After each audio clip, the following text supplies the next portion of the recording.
অতি দুঃখের সাথে জানাচ্ছি 2021 সালের 13ই অক্টোবর যে নারকীয় তাণ্ডব ঘটেছিল গদা ইকবাল দ্বারা, আজকে পুনরায় সেই কুমিল্লার ঠাকুরপাড়াস্থ বাগানবাড়ি কালীগাছতলা কালী মন্দিরে শনি পূজা চলা অবস্থায় ঠাকুরকর্তার উপর ভয়াবহ বোম নিক্ষেপ।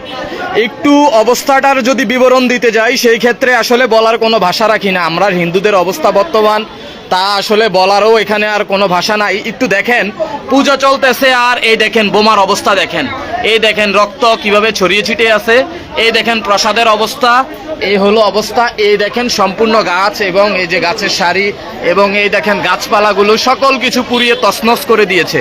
এমনই শক্তিশালী বিকট বোমা ছিল যে এলাকার মানুষ বলতেছে প্রায় 1 কিলোমিটার দূর থেকে এই ভয়াবহতার আওয়াজ পাওয়া গিয়েছে। বর্তমানে প্রশাসন আসছে, অতীতের মতো আমাদেরকে আশ্বাস দিয়ে যাচ্ছে, আমরাও আশ্বাস নিচ্ছি। এভাবে হলো আমাদের দিন চলছে।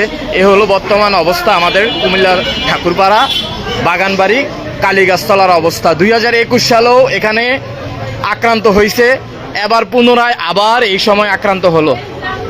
তো আর বিচার কার কাছে চাইবো? জনাব তারেক রহমান, আপনি আবার একটু সজাগ হন। আপনার কাছে আমাদের হিন্দুরা, আমরা ভোট আপনাদেরকে দিয়ে পাশ করাইছি।